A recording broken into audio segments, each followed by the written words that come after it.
তালপুর গ্রাম খোলামেলা প্রাকৃতিক সৌন্দর্য এই গ্রামটিকে ঘিরে প্রাকৃতির কোলে এক সুন্দর বৈচিত্র্যময় জীবনযাত্রা তৈরি করেছে।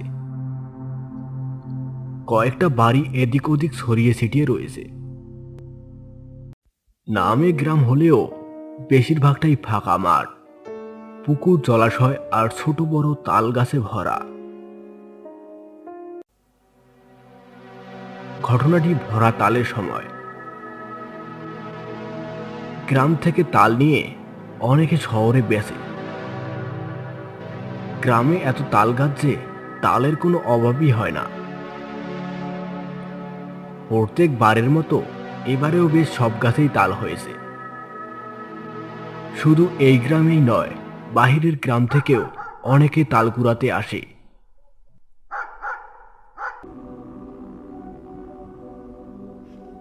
বেশ প্রত্যেক দিন কাক ভরে তাল কুড়ানোর হিড়িক পড়ে যায়। যে আগে আসবে সে বেশি তাল পাবে। হঠাৎ রাতে সবাই ঘুমিয়ে আছে। আকাশ বেশ ঘন কালো মেঘে শুরু হয় বাতাস আর বৃষ্টি। সবাই বেশ ঘুমিয়ে কাদা।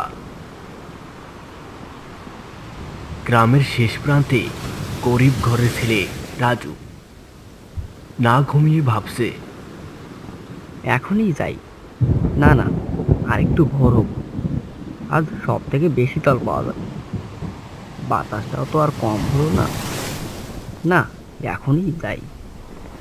কেউ আমার আগে গেল নাকি?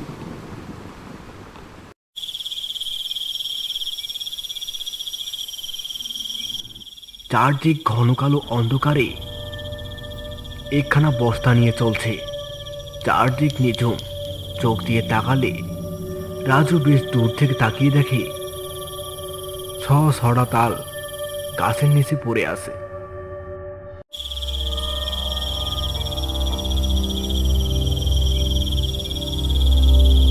রাজু তাড়াতাড়ি তাল গাছের নিচে গিয়ে তালগুলো বস্তায় ভরে ফেলল।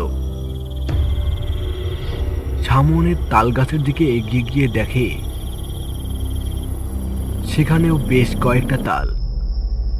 রাজু একটু এগিয়ে তাল গাছের নিচে গিয়ে দাঁড়ালো। রাজু দেখলো কয়েকটা তাল আধ খাওয়া। ঠিক সেই সময় মনে হলো তার পিছনে কিছু একটা আছে। যখনই পিছন ফিরে তাকাতে যাবে, এমনই প্রতিদিনের মতো মন্টু ভোরবেলা তাল কুড়াতে বেরিয়ে এলো। তাল কুড়াতে কুড়াতে কয়েকটা গাছের তাল কুড়ানোর পর সামনে গিয়ে দেখতে পেল কয়েকটা আধ খাওয়া তাল পড়ে আছে। মন্টুর হঠাৎই চোখগুলো গেল পাশের বড় তাল গাছের নিচে। সে দেখতে পেল একটা আধ খাওয়া দেহ পড়ে আছে। কে বা কারা দেহটাকে খুবলে খুবলে খেয়েছে। মন্টু সেই দৃশ্য দেখে ভয়ে সেখান থেকে পালিয়ে যায়। সে হাঁপাতে হাঁপাতে দেখতে পেল গ্রামের কয়েকজন বসে আছে। মন্টু সেখানে গিয়ে দাঁড়াতেই তার সাথে ঘটা কাহিনীগুলো তাদেরকে খুলে বলল। মন্টুর কথা শুনে গ্রামের কয়েকজন ছুটে গেল। তারা সেখানে গিয়ে দেখতে পেল একটা আধ খাওয়া লাশ পড়ে আছে। সেই লাশের গা থেকে বিশ্রী দুর্গন্ধ ছড়াচ্ছে।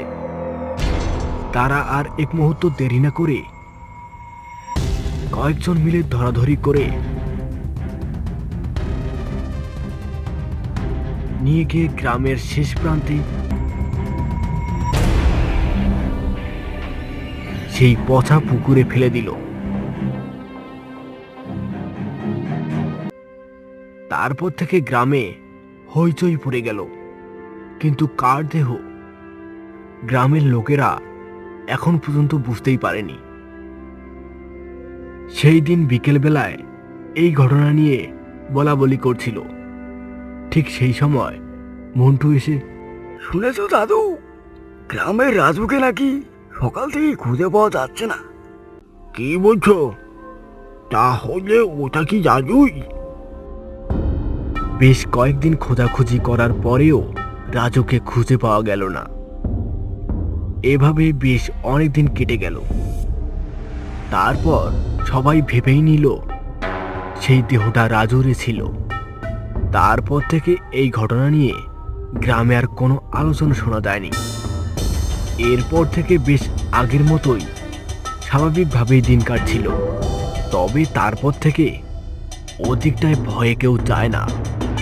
বেশ কয়েকদিন পর হঠাৎ এক মাঝরাতে ভয়ানক এক চিৎকার শোনা যায়।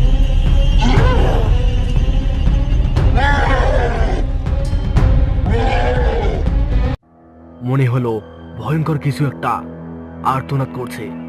সঙ্গে সঙ্গে কয়েকজন গ্রামবাসী বেরিয়ে এসে চারদিক তাকিয়ে দেখে কোথাও কিছুই নেই। চারপাশটা কেমন যেন নিস্তব্ধ হয়ে গেল। অন্ধকারে চারদিক তাকালে কেমন যেন গায়ে কাঁটা দিয়ে ওঠে। অন্ধকারে কোথাও কিছু না দেখতে পেয়ে যে যার মতো ফিরে গেল। পরের দিন এ নিয়েও আলোচনা শোনা যায়। কাল কোথাও তো কিছু দেখতেই পেলাম না, কি ছিল বলো তো? সেই দিন সন্ধ্যাতেই গ্রামের সকলের দরজা বন্ধ করে ঘুমিয়ে পড়ল। পুরো গ্রাম নিঝুম নিস্তব্ধ হয়ে আছে। হালকা বৃষ্টি পড়ে যাচ্ছে। মাঝে মাঝে আকাশের মেঘের গর্জন। শহর থেকে ফিরছে দুই বন্ধু, রোহিত পলাশ। আজ প্রায় 2 থেকে 2.5 বছর পর গ্রামে ফিরছে তারা। পড়ালেখার জন্যই শহরে একসাথে থাকে দুজনেই। হঠাৎ করে মাঝ রাস্তায় বৃষ্টি পড়া শুরু হয়েছে। দুজনেই ভিজে কাঠ হয়ে গেছে। চারপাশ নিস্তব্ধ, শুধু আকাশের গর্জন আর বৃষ্টির শব্দ। আস্তে আস্তে বৃষ্টি বাড়তে থাকে। এই গ্রাম তো আগের মতোই আছে রে পলাশ। শহরে থাকতে থাকতে ভুলেই গিয়েছিলাম গ্রামের রাস্তা এমন অন্ধকার। হাতে একটা লাইট টাইটও তো আনা যেত। রাস্তায় তো কাদাও কম নয়। আগের কত স্মৃতি আছে এই গ্রামে, কি বল? অনেকদিন পর আজ বৃষ্টিতে ভিজে সে একটা খারাপও লাগছে না। এই দাঁড়া দাঁড়া, তোর আবার কি হলো? সেই দিন যে মামা ফোন দিয়ে কি বলছিল ভুলে গেলি? রাজু না কে জানো এই রাস্তায় মরে পড়েছিল। তুই আবার ভূতের গল্প শুরু করলি নাকি? এমনই বেশ রাত হয়ে গেছে, তাড়াতাড়ি পা চালিয়ে চল। আরে চল তো, চল চল চল, আর কথা বলিস না।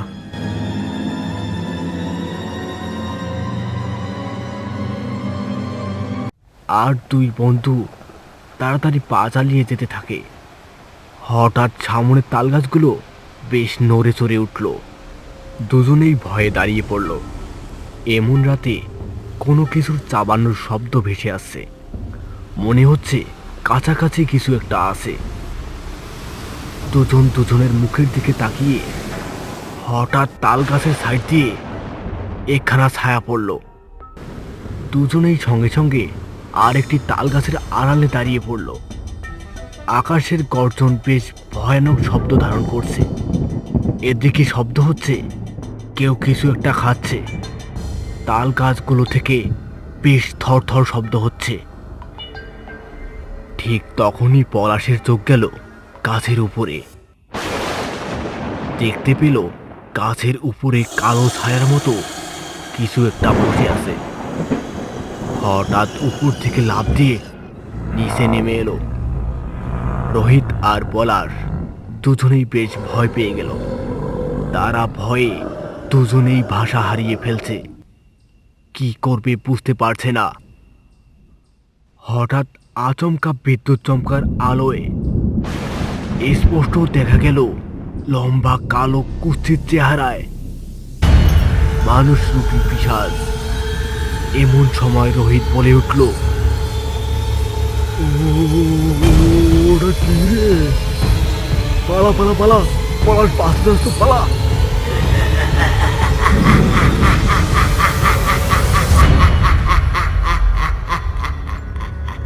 সঙ্গে সঙ্গে পিশাচটা তাদের পিছনে ছুটতে লাগলো। প্রবল বেগে তাদের পিছু পিছু ধাওয়া করতে থাকে। আকাশ ভেঙে আবার শুরু হয় প্রবল ঝড় বৃষ্টি। মাঠ ঘাট বাঁশ বন পেরিয়ে তারা তালপুরের দিকে দৌড়াতে দৌড়াতে খেয়াল করে সেই বিভৎস প্রেত ধাওয়া করে পিছনে পিছনে আসছে। তার বিকট হাসি ভেসে আসছে। ক্রমাগত ধীরে ধীরে যেন তাদের কাছে চলে আসে সেই প্রেত। রোহিত আর পলাশ হঠাৎ রাস্তায় তারা দুজনেই কোনো কিছুতে পা হড়কে পড়ে গিয়েই সেখানেই জ্ঞান হারিয়ে ফেলে। পরের দিন সকালে গ্রামের কয়েকজন লোক এসে দেখে রোহিত আর পলাশ রাস্তায় জ্ঞান হারিয়ে পড়ে আছে। পরে জ্ঞান ফিরলে তাদের সাথে ঘটে যাওয়া সকল ঘটনা খুলে বলে।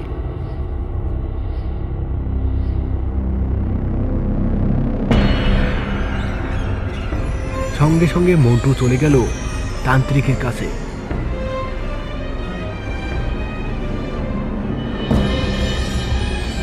বেশ কিছুক্ষণ পর মন্টু তান্ত্রিককে নিয়ে আসছে।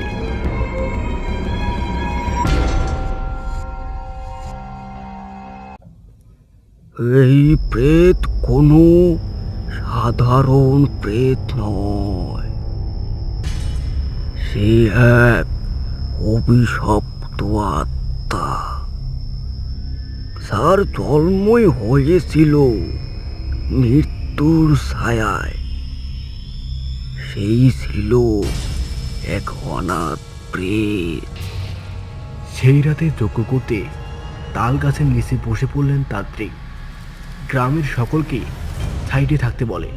বলা তো চায় না কার ওপর ক্ষোভ আছে সেই প্রেতের।